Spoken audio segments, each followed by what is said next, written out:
omo e de aba e kire mu se endai yen sidi na enya hoden ene anontu agina so no World Bank of Ghana fo amba so pa enye na apa menya krobo epoyemantamu ene wo sabre wo mu disi ye boni din omo entumi anto aba anyina ntum benifo etoto asrese adwubro owura tami muhalidu wono ene ne aboni din se kropokra chipeni amako west wono so ede ne timupo atudwa sanso ene yebeko enkran ene ekropomantamu sabre yitama empenifo toto asrese edum jejuma yefo a ya na yetu omo sese prepra wo mu kunkum wo ne ade no yamomodi anse yebejai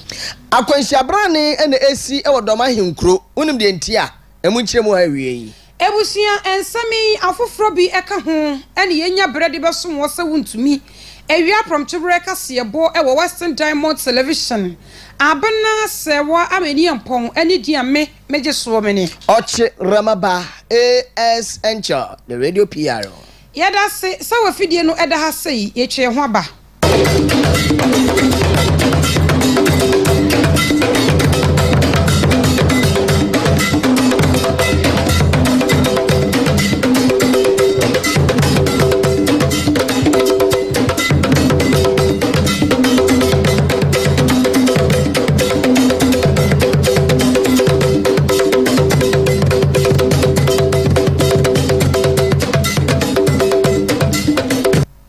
101.3 Ebusia Wadaroma yedase afei yetiesi ensem no mu na His Excellency John Dramani Mahama Ghana Mampani 2024 campaign bremu ene basha hodo na no wo hye ye nam so maka na fogina so eto aba edi ema no na ne na edi wetintiman ye pa ne se wo ba ene betting tax wo be yi edi efri ho Almighty e-levy wa shebo so obeyi edi efru ho COVID-19 levy yesa COVID no ekwowiase afa ne yina bebie ni wo besi sabre yi yeda so eje COVID ho eto entiga ye de na eye COVID-19 levy no eno so ba obeyi edi efru ho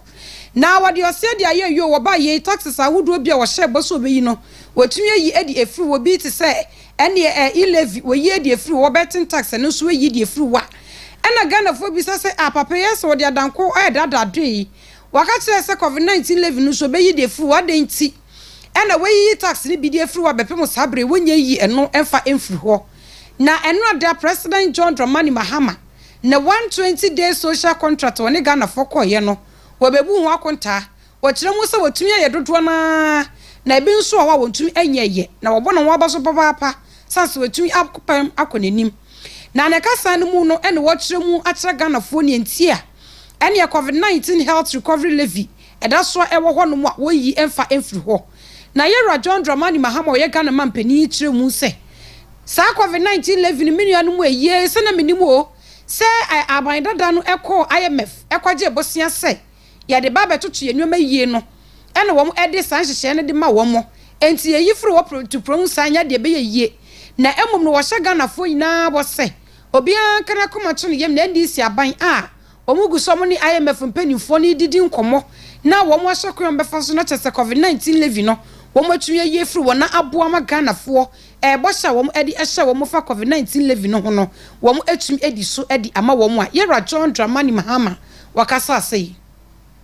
scrapping draconian taxes to alleviate hardship and ease the high cost of doing business. I promise to scrap the e-levy, the COVID levy, the 10% levy on bet winnings, and the emissions levy within my first 90 days in office. These tax expenditure measures were central to our 2025 budget statement. On April 2nd, 2025, I signed several bills into law, including the Electronic Transfer Levy, e-levy repeal bill 2025, the emissions levy repeal bill, and the betting tax. We have delivered on 3 of these 4 specific tax repeals as promised. The COVID levy has intricate linkages to the existing IMF program. As a value-added tax, we have agreed with our multilateral partners to include it in our overall VAT rationalization exercise that is scheduled for September this year. We've significantly exceeded our 120-day promises regarding overall tax reform by enacting other critical bills such as the Value-Added Tax Amendment Bill, the Income Tax Amendment Bill,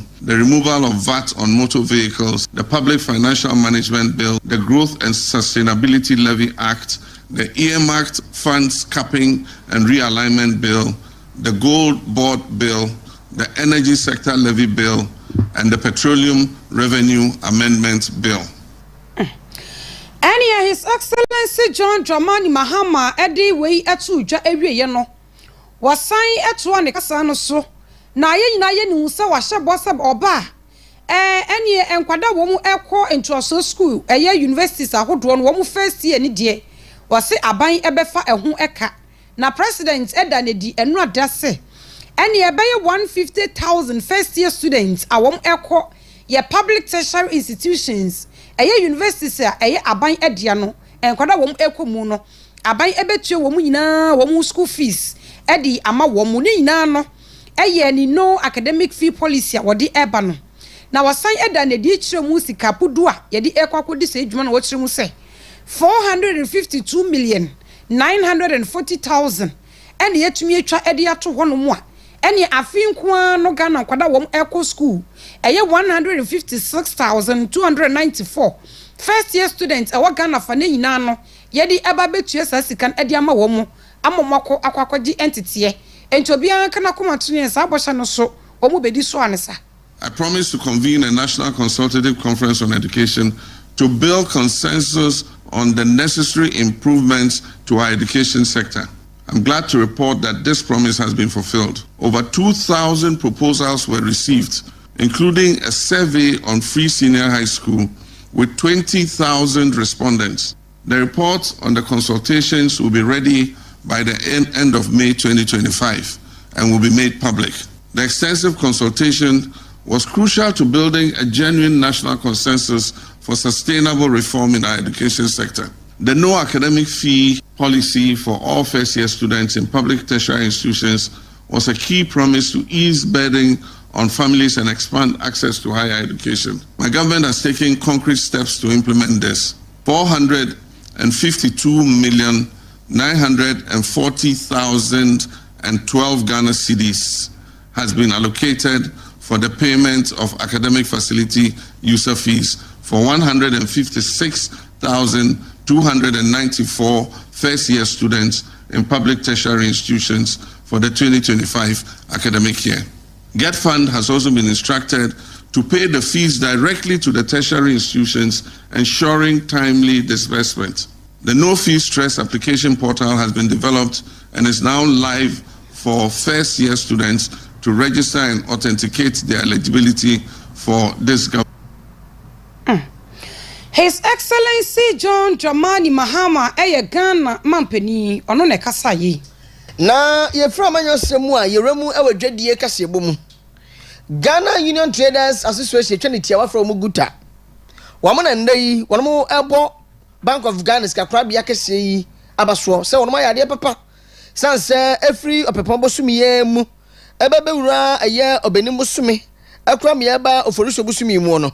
Wohwe cedi no ene dollar no a endai ejane na so ye pa ama cedi no so eya no ntuo ejina so. Na yewura Joseph bin wona ye peni kwanchefo da Guta no. Ona na nsem twefo di nko wo kyerem se saba so bono de Bank of Ghana fo esanse afiwe mu no omahu no ensesai kakra ama won so dwadie no etumi kɔ nanimu pa ebre bia bese kɔ wo kyerem se na esanse sidi no ewo ntwetwede na dollar no ebo no akokɔ de ahwire bekumeku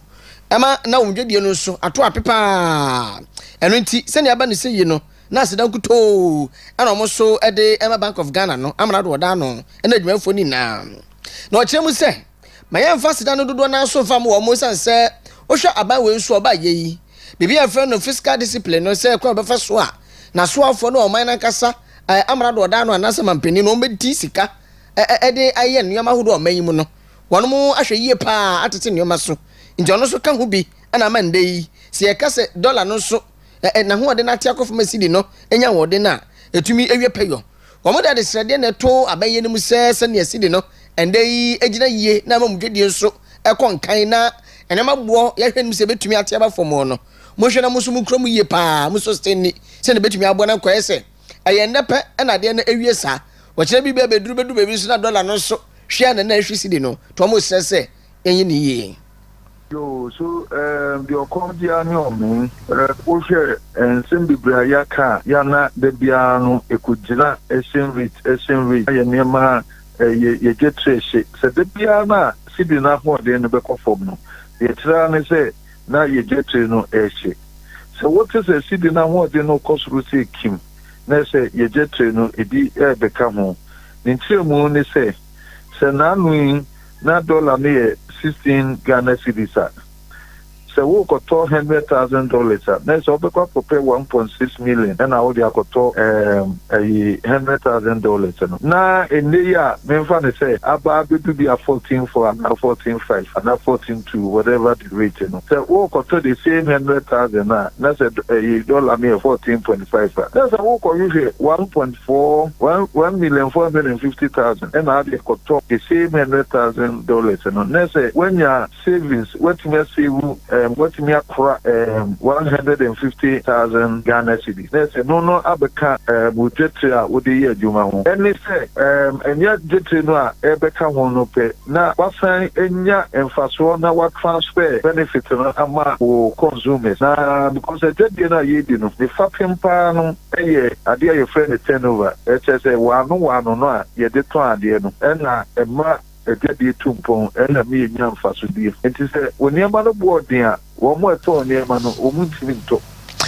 Yera Joseph Bain, one and a year or teacher Emma Ghana Union Traders Association, good at 4. Now was that to us so at Chemusa and somebody de Benuana or I was a Ghana for to me at ye. Ebenu Chem say, don't you do a bit ye, I would memu. A year hours no, and never check a ya. I know what Chem so dabi. I don't know and carry. San say wo obetumi abebedi aya dohwe no wotwe ewadwumam ade papa bia ne bra papa bia no obetumi abo ade abo adwuma no enti one day say bo kwa na so baye obi so betumi di dohwe no baye 9 hours no ewadwumam ne obetumi aya ade abo adwuma no eno so e konkan pa wo kire mu se aya na mpe bebre no obi no bo adwuma mu esa se adwuma eni wo obetumi aye nti anu osra kwan oh dada meto ade abasisi a wo ka kwhye mu sa ne mpana bi ne na eyi bi kura kwhye ba bi awasa musire mo wi a wonware mpo no wasa ba betre adwuma mu a wode no me kura san ka adwuma no eno achi obi so ba graphic yi de ko twi tu bata ba brama inada obekinka ni nada esitire ni nan se adwuma ni ho ti wosese 24 hour economy emra na embeburu no so omunya adwuma no bi nya na shift no okwa unu abi so akobi na unu abi so akobi the normal the length of time obi kwa adwuma and the din so papa eba Juma Nuntu, the efficiency level. It is a Nipaja Juma 8 hours. I see a difference in the end who say 8 hours and so about being also be better Juma 4 hours. And I'm environment no one and the efficiency mechanism say when you are it me turning out more productive than in Nipa, we don't know where you want to talk that. Nipa, we were your quan, what the excuse no enough. Because if you know, your dear man, because now you want to you didn't need to be done into a corner, say, she knew one of the graphic no better. And the length of time, at the no cash efficiency now, time no be produced. And then I see a detail and say, now, yes, how your labor force, who use time to tend productivity increase in productivity. Good penny pan or kasa and you register me and out in me. Adeshia Madaruma, yet one some no so ewo and some fufromu.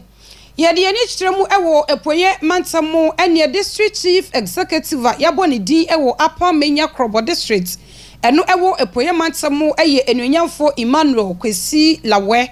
Sabre watoto sre nechita fo.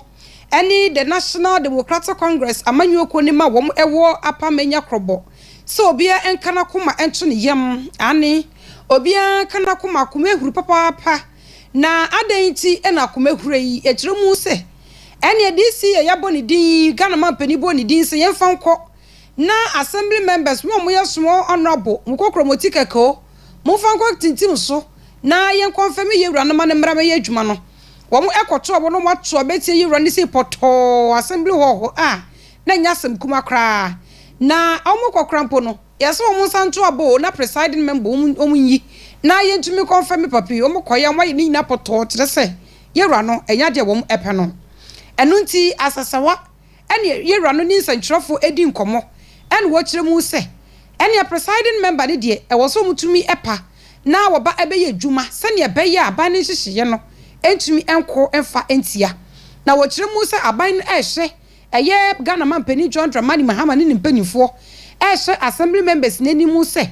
ene wo betumi elected presiding member na etumi ebie kwan edi atum na DC nso yebo ne din etumi akonfirm ma na etumi ahye ne dwuma passe sense research Ghana agenda no wo mani da so papa wo se district bia nso ne sa etumi eka ne de ne senti wo toto sere wo se woni passe ni pakuo bi ene wo mu edi ekire wo mu eye sa de no wo mu eye manfo yodu ma mu nto oba ntia no munye ne sei wo se wo mu enyai sense nya de o menya faso bia enso e wo so nti adabroma o munyai. I only want to inform the followers, the party faithfuls, that the confirmation of the DC chief executive, who is the nominee, has not spoiled. Nothing went against it. It stands still, not confirmed. We are waiting prior to the election of the presiding member, and the nominee will be confirmed. So in the short, I want to tell the supporters that, yes, nothing has gone wrong concerning the confirmation of the president nominee. It stands still. Somebody asked a question whether they will nominate a different person. No, the president is waiting for us, for the assembly. If the assembly is not prepared to confirm the nominee, the president will still wait for us. So those who are working into it, thinking that if the president nominee is not confirmed, they will call them. If you are that devil, then the devil is a liar. I say if you are that devil, we are by phone na woka ho na moto aba na moto die etia presiding member na ye pese pa no na. I say the devil is a liar. Mo bua kra. Ha. E wo krom ha. Mo be confirm me. Ohuyin Canada. Asa kwekwe yin frama bone. E dia frame. Asa ja no ego ho. Na je se o de no kra dia se kra. Onum sansan se bi we se yin ka. Onum san bon. Nti e friend bebi ewu. O amotum san e bon. Na je se wo no kra na se o ka onu tum. Because we say this is here do na obi wenya 85%. Na wo kra po we to me nya hwe. Na wo san be wo be yi. Se wo se yetumi eto abayi presiding member no. Answer. Se presiding member ni assembly member na elected assembly member dia on son but so a government appointee dia o se eto aba because abanda da na free so e so mo to abayi fufuro enne no ho kire no yo onye hu hwe ebusia na ono ne kasa na chi no wakanye e wo asasewa eno e wo apa menya krobo district nimu assembly members awodo bi so wo apa menya krobo district enso kasaye omo kire mu se presiding member na wo ntumi anto aba anko bankrom ntumi ampa ono ne de omo kaso mu ne gi ho a na wo mu eboa kra wo mu ani enye ho sanse e wo se yetumi confirm wo mu DC nominee no na wo tumi be hye ne nyoma pass na wodie na ene omo ye die e fa hini. I am not highly pleased with what has happened. In fact, we're expecting that all my colleagues should be able to vote for our presiding member and then the district chief executive nominee. Not highly impressed with what has happened today. We sat since morning, even food to eat became a problem. Thinking we'll be able to do it once and for all, but I couldn't hold. Today, I'm not that happy because we were not able to elect our presiding member, let alone the confirmation of our DC elect. But next time, if we meet and fight for the presiding member position, I think we will always give it to one person so that we'll be able to elect our DC on that same day. So what has happened today, it shouldn't happen at the next meeting. Adeshia Madaruma enena yeko ekwotie ye no eye assembly members omo apa menya Krobo district eno ewo epoyemantem asasawa eno mukasayi Abena aye nsembe brebe aye nsembe brebe aye pinso ewo krum mento aso hu no yenko okay onumyafo tamimu halidu wono na ye kropokra chipeni MC eko west ono so yabo ne dima assembly members no agina atumu prekope wonde ntwampoa wage atum se a mabo mabaso asem enumnyam a menso mehwe no mahye enumnyam bie na yaje ne tumuo eno ne semtrefo di nkoma wakasa wachirim se wano ba wabanade ba ko hia ne pa ne yatena ye environment no wabahe na wabo environment no yatena ne ho ban pa na emfaso bebre no na ewo yatena ye no emu eno nti wosre so obia nso mfa ne ntuma fa mbɔ ne dia no na adene wo no wuru a se wo anya hwan ene beba be ye dia ma wo ndi se ko west group no fa ne ntuma pe fra yɛatena yɛ sɛ ye hu fie de hu ni sɛ ne yɛ nneɛma ane ade ɛwɔ yɛatena yɛ no so no ɛno na betumi aboa wɔde to kromofo ne mu sɛ mu nada mu kambo mu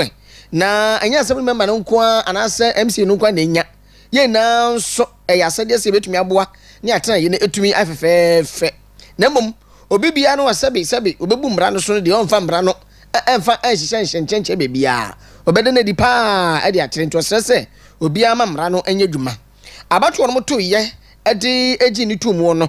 asɛm ne member sɛ to aba no mu yɛ polo aduenu nsia 26 ne kɔwi akyire no na 26 mum ɛna agye na tumu ɛna emu edu wɔn de ɛbɔ no papa away wɔn pɛ no ɛno akyi baako so de ɛsɛ yɛ friend yɛto aba kora ma bi sɛe na wɔkyerɛ mu sɛ ɛnyɛ bia na asɛm members bɛyɛ aduenu nsia de gye ne tumu nti wɔanya majority no nti wɔkyerɛ mu sɛ sɛnea betumi aboa na kɔ west nso etu akɔ n'anim ɛwɔ mpuntum de edie mu no ɛno nti ɛma mpani John Dramani Mahama ɛbɔ ne din so ɔmra na asɛm members no nso agye na tumu kɔ west for moda mo na mpuntum bebre no a ɛna bɛba nkɔkɔ betum pɔn a ɛyɛ me no one thing I na ɛsɛ agye tum honorable assembly members yɛbɛma ɛmra ayɛ adwuma always ɛmu sɛ nananoma da roma ɔmasase so yɛti nananoma ta yɛkyi ama yɛyɛ adwuma pa discipline yɛbɛ discipline yɛ ho nneɛma bebree a yɛkɔ vet yɛka kyerɛ yɛn His Excellency President of Republic of Ghana John Dramani Mahama veti asɛm baako a ɔmo bisa yɛn nyinaa environmental sustainability enyuma ɛbɛkɔ so wɔn kɔkɔɔ no sɛ yɛn sɛe yɛn saase yɛn suo ɛne yɛ kwae menu mienu yɛbɛtu yɛn nan si hɔ ɛma kɔkɔɔ ayɛ krabɛhwɛ Yɛwura Tamimu Halidu ko west Kropota chipeni ɛna wote sɛ wɔhwie nsɛm no bi edi gu ɔno na ko east nso Mexica chipeni ɔno nso yɛbɔ ne din ɛyɛwura onimɛfo Samuel Asamoah wɔkyerɛ mu sɛ wɔno ne yɛgye na tumu ɔno sabe wɔn bekunfo sɛ Lufthansa oba betuo ɛmɛgyina nkrɔfo beti ɛmia nkrɔfo ɛnyɛ nia ɛbɛma ne mafo so bufu no wɔde ahobrɛaseɛ paa sɛ sabe ɛyi kotrɛ a wɔ namba ho no na wotumi ade aso ne man nti humility brof kasebo no ɛno bi no de ba bɛyɛ adwuma ɛno akyi no wɔkyerɛ mu sɛ ɔno mampani John Dramani Mahama His Excellency wɔn bɛka abankye mu paa na yɛdie kankɔ mpuntuo deɛ ɛbɛsɛ ne de twa yiko west form nsi no furuma paa wɔsɛ asɛm no mɛso ɔdamasio bi nkɔmra bi na yɛmo a na kɔe kura no ɔtumi bɛyɛ DC no nti mo yie die ɛne nipa ho nkwa ɛne adwapade a ɛno so ɛdɛ na ni so paa so betumi aboa ne yɛde ba mbɔ mapa ɛde ato soɔ no ɛno so ɔhyɛ mo bɔ sɛ wabayi biribiara bɛwie pɛ yɔ Oma jima tum prekupe die. Oma jima tum prekupe die. Ebe ma mi zuma me de ahobrase eno mo aye juma. Me mama batiso e okrom hada. Me de ahobrase ena ne nananom ene amanfo ebe heju. Em ze me ni an 100%. Me da nyame ase eye hyase e wo si bi hai. Abitifi ena to so miensa. Ena ya set is our record. Endi me bompa ise Baby aka regional minister beko bia no record I set to be TV 100% no baby obeko bia and so anyesa Yera Mahama say ye very set Ghana say so abi ho no na me so me ba behwe wo some man say ebeba musa me kan Yera Mahama ho na empuntunima bia fata wo ha no me kotwea ba ama ahye kwomai anonyam Abene Ayi MCs ni DCs amuwo bono Eastern region hosa no se bi mo dwo ampa because no also say ye story bi ana MC ba ko so agi no tum ani se be Eastern region ho ana no wo ka se wono se wo ye de ya mo na ba so na mom no se ese mo ka ne hyenso a mo ka ne yes ntin sem trafo ni waso de pa ana wuti papa no so kra se ni wo kasa na hu se oyo nipa no hodwo ankasa ti ye besere no mani nye se ya no hunu keke no wo ka afanya adwuma because so hwe kudwa kwase kane ekma MC a na no hodwo kama na no hodwo pa openia no hodwo sei magi dokurugu nso mia meben no de mom meni se na we no hodwo na so nye obi ana ebe person no ye ne nuama ono omo fa sa na ntia mebo wo mo yenko on ebusua ye to asam no so na ye free eho na ye de ni akire mu ewo enkran popuru mantemo na sabra me no ka say it's my original commander Edima Ghana National Fire Service ACFO2 Yera Patrick Sala Sabri wakatra Ghana for Sabre Redu Se eni edum jejuma ye fo ya na ye to omo so sajojo wo mu prepra wo mu wabra to yencham esie na ya so wo mu so wo mu enkodum no eno mutumi ekoso mu kodum jane ya bro wo mu na ya pa wo mu bo ka wo mu de koye nyina so na yetumi asese no wase adaworoma ebre Redu se betumi eja sade no na ni bia papa nipa ya pa no se won fa ne nkwanto won kwaje nkwa no yenye ye ni na wusa na wadi nsami etudwa ewo afi wabra ene edum jejumekuo no da ye di esi hwa ya na ye de ekaka wo mo na asentire no wase appreciating our heroes say no to firefighters assault and fire truck vandalism ene ye say ye da eni so nsem adi edi akere edum jejuma yefo no na ya sanso akasa edi etia ene enyamra se wo ya ye edi ekere wo mo enu ekire nso wo kasa wo mo edi ekoso mo koye adwuma ne nkasa ntia manfo se wo munya se ya wo SSN no ene asem tire nso eno no eno nti waka kire mpanimfo awodo eka bia wo munyina se obia mu a ebehia na sa botaye ne nso yensa etumi aka yero ne kasa ye kire mu se nipa dodo na enom do mo nkwato so mo kwakodum gya wo mo kɔ ye bia ntumi amma ebisu kure pra ebre didam edefia sabre yi oye ne ho sukura entum enye yi ne senti Regional Commander ACFO2 Yera Patrick Sala wakasa ye en wo kire mu ne ntimpo enam so ma afi sa sentire no omo etu edi eto so na omo betoto asre se eni oman no mu ma eni dumje adwuma yefo nyina so betumi aka omo to mapama no na sa abone edi Ghana Fire Service for no ye nyina betumi akasa etia na yetumi ejai na yejaye beboa pa ma dumje adwuma na fa ntoma pa efura na wo mu dwumadi ese wo mu monkwa na ejapade ho ban wabra ejato bebi no wo mu etu enya somdwi edi aye. Today we gather to honor and recognize the brave men and women of this noble profession across the globe who risk their lives to save us. International Firefighters Day is a tribute to the courage, dedication and selflessness of firefighters all over the world. When people are running away from danger, firefighters put their lives on the line and go into the danger to save life and property. Today is not only about remembrance, but also about celebration of heroes and heroines who made the ultimate sacrifice in a line of duty. We also celebrate men and women who continue to serve with unwavering commitment, bravery, resilience, discipline, and compassion. Whether battling flames, rescuing lives, or responding to emergency at all hours, you do so without hesitation and often without recognition. Week-long celebration is centered on the theme, appreciating our heroes. Say no to firefighters assault and fire truck vandalism, with activities such as exhibition and public fire education across various platforms and market area, route march and stakeholder engagement. Firefighters are at times subjected to unacceptable treatment by the public. We suffer physical assault, harsh criticism and even vandalization of our vehicles, which is a criminal offense and must be condemned by all well-meaning citizens. We will, however, continue to educate the public about the need to prioritize fire safety and protection, regardless of challenges we face in the course of discharging our mandated duties. We urge the public to collaborate with the fire department and collectively ensure safe and protected environment. We cannot observe this day without appreciating enormous support we Ani awase edru bra enye edum jejumekuo no ye de bra bi esi woni ye de akai wo mu a enye ni se ye refi wo mu djuma panso wo mu edi ebo oman no puntuo ene ne nkankro enye Tama Regional Commander Edema Ghana National Fire Service ACFO2 Yera Patrick Sala ene kasa ye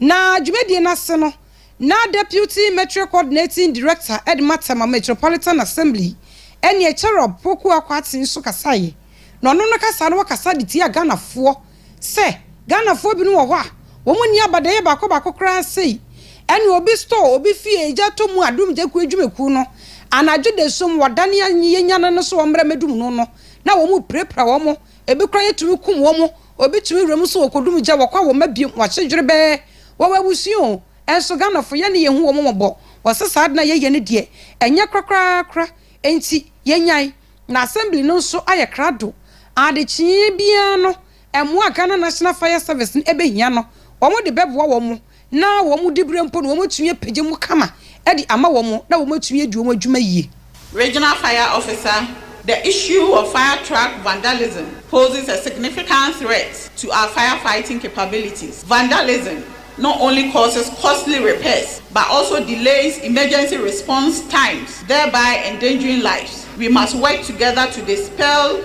any misconceived notion that may lead to such detrimental action. Our firefighters rely on well-equipped fire trucks to reach those in need swiftly, and it is imperative we guard these vehicles as if they were our own. Let us make it known that each time a fire truck is vandalized, we lose a part of our community's lifeline, a critical tool meant to safeguard lives. As we gather to celebrate our heroes today, let us also recognize the fight against fire does not rest solely on the shoulders of firefighters. It is a communal effort requiring the engagement of the entire society. Ultimately, we need to educate the public about fire safety, prevention, and the crucial role firefighters play. Knowledge is a powerful tool that can help prevent fires and minimize hazards in our neighborhoods. On this International Fighters Day, I urge every member of our community to take proactive steps to show appreciation for our firefighters. It is through a simple thank you, participating in local fire prevention initiatives, or advocating for policies that protect our emergency responders. Every effort counts. Today, we can create an environment where our firefighters feel safe, respected, and valued. Enina yako ekwotie ye no eye cherub poku akwati ono eye deputy metro coordinating director ewo Tema Metropolitan Assembly ono ene kasa hi Joman Group Presbyterian Hospital no and they omo sulugujam ena omo san ebo de wuroi se yemo bibia sonte san se ne eba efri Domain Crone in Potemu eba yersabia on ni nya pa obate hepo de sa na eba be na nkofo saso sa de nya yese moto mi nya kwanhia anam so ama nipa won moti so na no won ma prepre mu de bi no kra to na nan mo anse do ebi no so kra tumi edidam na we no age omzem se nchia anu nti womo ade so ga na fu na so titi womo modoma ene na hinkro ni Potemu se womo nya botro na adwebra o se ne moto ekum krofo no asefempa Yero Emmanuel Godwin akwa wono ana ye pini wada emergency unit ano ewodoma ahinkro Presbyterian Hospital no ona no wane nsɛmtwerɛfo di nkɔmɔ na wɔkyerɛ mu sɛ wohwɛ a ayɛ na mpɛm bebree no ayasabea wɔn wɔn ba hɔ a wɔn apira paa no babisɛ mu no ne yɛsɛ fide tetafo moto yi bi prum yi bi 2 ties ɛno ne pere wɔn pragea no ɛne moto king kurum kɔfo papa ansa na ɛhyɛn kaa ne bi nso atoa so enti wedi wɔ ka sɛ emikatan tamu aya na wo mo twi moto no ekɔ no ɛno wonde susu sɛ etumi di saa oye na yi ne akwanhyiabara ne yɛ de ba endei emergency ward ho ɛwɔ Domain Group Presbyterian Hospital no etumi aya masa adesrade ɔno de to monim sɛ aya na mikatan tem no munya abotrama mu most often no cases by ho nyina no de di kan pa accident bebre na involve mo na e moto na ne koba eminu no no di kan moto the one that has two tires na me pa minu peti metra so no e no every one after year toss na car taxis no so atoss and sana most of accident are bad in recent times no moto na ne koba eminu no e no e di kan na fra bia e no ne fra ga hia no akoba mem na akimpa kona manita koboga temu most of them helmet after bicycle priane de ise bia one car na ehia ano na nkwan ho na car atwi no na praga atwi no ti wo se na praga ura no hwe nya na bicycle ura no na bia ne nsama kwa kobu ana wapira mo se priana na ano nya de se moto mienu no ehia no moto ehia car ana moto mienu ehia ana moto akobo obi no already ana no dey pa ko most of them no sa moto bikes no yeah amona man speed boom kakra nti say or dey pin o kakra bi kura because say enche na the steer na be ball no e ball ana impact no very huge. Any a wote ye no Yewra Emmanuel Godwin akwa we peni ono da emergency unit ano e odo man Nkro Presbyterian Hospital na wato aso kire mu se wo hwe wo mo ye no mu yakwanhia no a dodo na no aye wo mo ye mbare mo medi mfinhia no be ye adue no akọ na due no wotwe so 2028 years kakra bi na ye mma afri afiwe mfiti ase pepo bo so me no ebe pem sabre no no wo kasa no eni panum pe ena omo ye mma ye do omo ba ya sabe o se eye fidetitafo moto ebi ena de omo akwakwahwe na ne hwehwe wo kakra no so atena se aye ne se ensawiye apeteshia pet kikabi kire wase eno ana ya ambrante no omo mpa no no ma na niso ani si wanta wona mo no otimoto no so a sabe ase Ghana mani na no wona hweso ne triman de sabe so nya ne message ena ono wotwi moto no eno achi nso wose adorafo ne eye wo mo so omutwi okada yi anase moto ebi no wo mo so eye no mo akwanhia wo mo famu no ebi nso wonduboni aya na wo mo efa bi ti se onim red bra red ono so mo no pa ene entampe wi no enso mo hye wi tofe manse otwi moto na de nenum kokora aso wo rechi ngam oboa wi tofe no wodie ene ndura hudo bi nso wontumi amodin eno ena tumi di sa akwanhia no ede eba enam so ama ebi no sukra edi dem kra wo tu embeburu no futiti wo mo twi okada no ene pragia ne se mo hwɛ mo husu ye pa na mo tu mo fefiri duboni nim ene nsawiye emo esanse no ene dia kwanhia we ade ba most of nipa na amonte nya kwanhia na say averagely age wise now to be from 20 to 28 of average nipa do age wise na mo nya kwanhia na that's why it is we had the whole of this year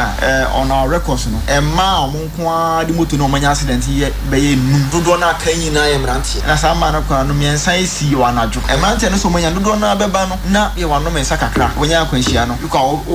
we say examine no finity so be sin na asimu say we pra wa ha say obeyi ni ndika no the bottom na tofia ye de marijuana na ye chamo be fe red no it's of a higher dose be no minim kwan afa so munya sendo no ye Kumasi no mo a ebe peja wa dwi na ko bi foforo nti se amana kra da ho na eye kese a woni so be hu eye kitwe bi nso wodi bom ye na be hu se eye kese na afisa mere na kechi di ama nti most of the cases na eba ye hu se ya na yenua no ma mutanya accident no na bi influence wo nti ye pese ye tu yenua na membrantie na maba wano se besro se fidie ko no be yisudi a e ma wo enko teki sana ma na fa yisu afidie enti no we ya futuo emebunu muntie bi na oba ya sabia bi e be kasaga bo ha okaga po ha ni eti sensebo wonu mu ape ebeja mo akofie no akwa ho because ados no kofie no ko okaga po ha o se wo huni enti ya emema ewu ntamja ma pa dabi o se dabi o moto ya asem ya walking accident okay she from January to May she mado do ye do omo krampo nye wo mo no wo mu twi o wo no mu tie chiri me boso fo no me boso omo no mu tie chiri enso she me mado do ye do omo akọ bemba wo ho value in life ba kokra se eja Abena be ndai wa nka wo ti adaba ni nemu no mombo mo ho ban hwe Abena yi wo enye eho ban asem na ye kenyu emema wo hu meka se mema bebre na ye careless onfa ho adenti na obetina moto so na water free wheat of it oba will not do that oba nyo what be that oba da be wheat of oba de e se bia awonum awon susu kra no de omo nkrofo a omo no mutwu moto nti omo mko wo no mienu na fa enti emema yesre eya moma mo nkwan hiam ebe de no ba ye we lord wudi ahyem ye de mu ni hyem an de ye na ye ne bere makoku mensa abrampa gift fm ono na wo twere nsem yi ade bae kwaku ya danse ebusua ya tro asam no so ye de kwakowie ye kwakowie ohu ye kwawie ewo asante mantemo na emse na wotwetwe mu yi ante asempa ye da sore ye se asante mampo hene odaya wansore enu timpanifo ahyase a wo mo eyen hu ntotoye na wotweda na yetumi edie asante mampo na nanom atena nkunya sabre ye kase ban eso pa ɛna ɔmo kyerɛ sɛ dwumadie bi a obi adie sɛ ɛyɛ yie sɛ yɛayɛ foro bibibie ɛyɛ dede paa deɛ ɛne sɛ ɛyɛ wo chɔba na wo dede ɛyɛ wo hwefa ne nyinaa no yɛ de so ato so yɛ sɛ obi anhwɛ na wanye dede kɔpem sɛ ne 1 week celebration yɛ betumi adie ɛde awie ɛne asante mampɔhene da sebre ɔsɛibu nso ɔtɔ so mienu ɔno ɛne wakɔ ekura mpanifoɔ egu so wɔm ɛyɛ ɛho ɛhyehyɛ yi na ne 1 week celebration no mpanifoɔ kyerɛ mu sɛ dwade yɛ ɛbɛ yi mebusum ya ne de ɛtɔ so du mienu ɛne yɛde ɛbɛhyehyɛ so na saa so na yɛde ato nneɛma so no ɛne yɛbɛkɔ so kɔpem sɛ yɛbɛyɛ yie no mpo na yɛtumi awie na mpanifoɔ hyɛ ne mu sɛ ɛne yie no yɛnkyɛre ho kran ne yɛbosome baako ntam yɛbɛtumi ayɛ na yɛyɛ wie na ɛne funeral committee nipa wɔyɛ mu titire ni nipa wɔtena se na wɔhyɛ na kyerɛ sɛ ɛyɛ no ntotoe wɔn etumi ayɛ nipa wɔdi mu kyiame ɛyɛ adɔntehene ɛde ma nananom atena nkonnwa no ɛne ahene no ɛwɔ adwira barema ɔsɛe hwɛ deɛ wɔtɔ so emienu wɔne nsɛnkyerɛfoɔ di nkɔmmɔ ɛno ada ɛna barema ɔsɛe hwɛ deɛ wɔtɔ so mienu ɛde ɛto dwa ka kyerɛ ade hyɛ wɔ mampɔnsɛ ɛnhyehyɛeɛ na nananom atena nkonnwa die gu akwamu no obi amomɔden nso obetumi edi so mu fa ne die ɛmfa ɛma nananom na wɔkyerɛ sɛ ɛne ɛdan nkasa yɛde bɛyɛ yie ne die afei ɛna mo ne nananom ɛbɛkɔkɔtena ɛyɛ asante hene otumfo sɛ tutu abebi ɔtɔ so mienu ɛbɛkɔkɔtena na wɔn edi wɔn nkɔmɔ na wɔn atoto nnwoma yi ansa na ɛdan ankasa wɔn etumi ɛde aba bɛtu dwa na barima ɔsɛ bi de ɔtɔ so mienu ɛde aseda soronko ɛde ma ɔba ahemɔ no ɛwɔ asante mampɔ nananom atena nkonnwa nana egya koma di fie wɔtɔ so mienu ɛne council members ni bi ɛka ho ɛne wɔn nhyehyɛ ne nimdeɛ wɔn de egu akɔm ɛboa ma yɛtumi ayɛ eyie no ho nhyehyɛ na wɔka kyerɛ Ghanafoɔ nyinaa nso sɛ ɛne ɛbambɔ nsɛm de wɔn bɛyiri mu yie paa sanse committee no akɔkɔhyɛ municipal security council ɛne municipalities mako nan a ɛwɔ ɛne nananom atena nkonnwa hɔ ne wɔn edi nkɔmɔ ɛnti municipalities nan ne nyinaa no obiara bɛbɛ wɔn ani apolisifoɔ a wɔn bɛboa wɔn mo na amanfoɔ etumi aba abɛbɔ ho ban ama nneɛma nso etumi akɔ nkan adɔntehene ɛkyerɛ mu sɛ wɔbɛtoto asrɛ sɛ ɛbrɛ so a Ghanafoɔ enkonkogya wɔn mo na mpanimfoɔ na kan yi ho sɛ ne ade ato n'ani soɔ no ɛnyɛ wɔn no ɛna eyie nti wɔn nkɔboa wɔn mo na wɔn etumi ɛnyɛ hyehyɛ no free da Okocha ahene da sebele Dr. Sebonsu Fritoye no na planning committee no ya kyekyere nneɛma bebree asie a ye twɛn sɛ ewura betu nanom to ama yɛtumi sɛ yɛnkɔso nyɛ deɛ sɛ yɛyɛ mfani na wɔtwe nti enura ɛna wɔhyia asanteman ɛna wɔde to yɛnim nti ama planning committee no go ahead sɛ yɛn start ana yɛnyɛ deɛ sɛ yɛyɛ na ɔhene kɛse no yɛne na wɔtwe da no ɛyɛ adwoada on the 12th of May nti anadwo no nyina efiri no nyina besisa benya yɛ na yɛ nhyehyɛ ne nyina yɛhyehyɛ adeɛ bia ɛsɛ yɛyɛ ɛde yɛyɛ kɛse ana didi na wɔtwe da no ya totally ni nyina hyehyɛ ni nyina pɛpɛpɛpɛpɛ asese a no mo kasa deɛ etimi de mensati mabo aka kyerɛ mo sɛ bibia ɛsɛ yɛ fa ho bia yɛ ne pɛpɛpɛ anopa yi share security agencies nyina sɛ nim sɛ nipa ahodo bebree bɛba mampɔ ha se aba na wɔtwe da ne bi nti wɔn so from so ɔmomra na ɔmom mɛkyerɛ kwan bɛfa so ɔmbɛ provide security and make sure say obi de ne car si obi nkobu car nani kɛsɛ nneɛma bebree about security no security agencies no so emra no me take part of it nti wohwɛ a da sebrɛ ne paramount no yɛwɔ 3 district and municipal assemblies ɛne wɔ mu a ɛwɔ mu nti wɔn so ɛnɛ yɛhyia mampɔn music for nyame de kyɛ ya yawada yɛbɛhyia edwura ɛne efigyase for ɛne agona for so de nti a yɛfrɛ agona no jamase ɛkɔwura agona mu ti yɛbɛfrɛ sankrofo no nyina so ɔmo so mra ɔmo so ɛmfɔ security no ɛmɛka deɛ wɔ ha no ho ɛmɛboa na dwumadi edi no ɛmɛyɛ kama sɛ ɔhenkɛsɛ da fam a yɛpɛ sɛ ma amanfo ho sɛ kuro no yɛ ne dia nti sɛ kuro no yɛ ne dia ne sɛ yɛbɛyɛ bibi a ɛte saa deɛ a yɛde atabono ato so sɛ obi a nyɛ ayi efiri na mekasa yi kosi sɛ yɛbɛsie ɔbrempɔ no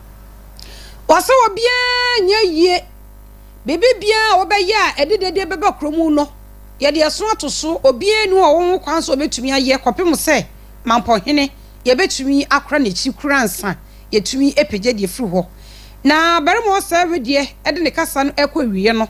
wɔsɛ mampɔn ɔmo pɛ sɛ kuro no emu etumi ɛteɛ sanse panin na da fam no enti adehyia foforɔ nso bɛbɛ kromu hɔ ɛwɔ sɛ kuro no yɛtumi edi mu ni ne senti ɔso wɔ nwan wɔ mpɔnkye aboa bi a wɔwɔ a wonyɛ no ne nkokɔ nyinaa no obiara nkyere ne deɛ mfa ngu dɛm sɛnea bɛyɛ wɔ mu mpie nkogya nan ana wɔ mu mpie nkɔnkɔ yɛ kromu basabasa na wɔkɔ ba etumi ayɛ ne die so edi amampanifo nti sabre yi obian nkinaboa efa enkonkosi yaka akire wo ma wo nwan ne nantwie ne mponche ne ade ne se obia nka naboa enwu ebuom na wontum ebisa ya na aniwu efele se awoho beba kurom no bo ne nantwie ne nwan ne ade cross wo mo ewo ko tete no de enum ne se panyi efrito sei ese ye ya amam ne se waboa bia pia yeku no free e de mankwalare enti ne wo a wo mpese waboa bia beyira no kan waboa hye dem ne to no mu enti sa wugya ne pie ba enkwala no be wo kwan so mu kum no we de police meche wo mo ya amam na ye enti yesre wo a pe waboa ye no waka woma to bo no watum so that ubenya wasum bi Ebusia wadaruma ene enana ene ekotie ye no berima osai hode wotoso mienu eyo hene a wono ewo ejura ene mampo hene na yie no committee aye set se womo enye ehon hyehye no no kroyan so ena eye mutiti na ni ebusia ye de esi hu se ye ko ansa ebusia enya de kase ebo na si ye so na yakọ semanu aduanan enwotwe na abo apaprem hu na wie ewia from tubraka sebo Western Diamond Television de besom wo ensema hodo bi edi mwakotene bi ne se enoda na eyeme ebosome de toso enson President John Dramani Mahama ni si akonwa so ene wonya abosome enan na abosome nan no so na chese wonya 120 days eno no ne bo sha wo sha yes social contract wo ba bebu hu konta kire mu ne ntia ene e-levy COVID your friends are COVID levy no when you efri ho na hyehye so kra egu akwem and you gonna see the no enya na ntu agina so and they say 14 cedis ne dollar baako good for elbow Bank of Ghana baso say onomatumi ayenhye papa e de ama no ye de ani kire mu ewo epoyamansemu apa menya krobo municipality wo na ene omo presiding member wo mu entumi ampa no enti amanfo bo ofu pa dede ekoso DCE nominee also be anka na komanto ne na bibia ebe ye fine DCE nkomodie yi eno nkomobo ko was MC nso wachire se atenaye no abase oba bebo ho ban ya de ne kire mu ewo enkran ene etama ada no ada ye di ene Firefighters Day no ye toto sere sedum jeju ekuofo yenya se ye de yensa keka wo mo na ye sese wo mo enwema sanse wo mo nkwa eno mo de to ho eboa yen yakoda man nkron so eho ene ese kekabi kire wasa petition no ebinom no mbipa no omnom so a okada anom din yakwanhia ebusuya ensemi na afoforo bi eka ho ene ye de besom se ene ye wuntumi ewia promtore kasebo osamufo pani eye man aprek wodru MC ahwano manfoni ahodo a wunya bi hye ye nyina no eye yaro adaroma ene wotumi yiye na cameraman eye same wonu na twa ye to so fefefe ma wotumi enye bi a wo so wo hye ye ene awie yi Abena Serwaa ameni ampon ene di ame meje so mene Okyeremaba AS Enchill the radio PR ebusia wadaroma ye da se bebre se awie yi wo ya bre na utie yen yakra mo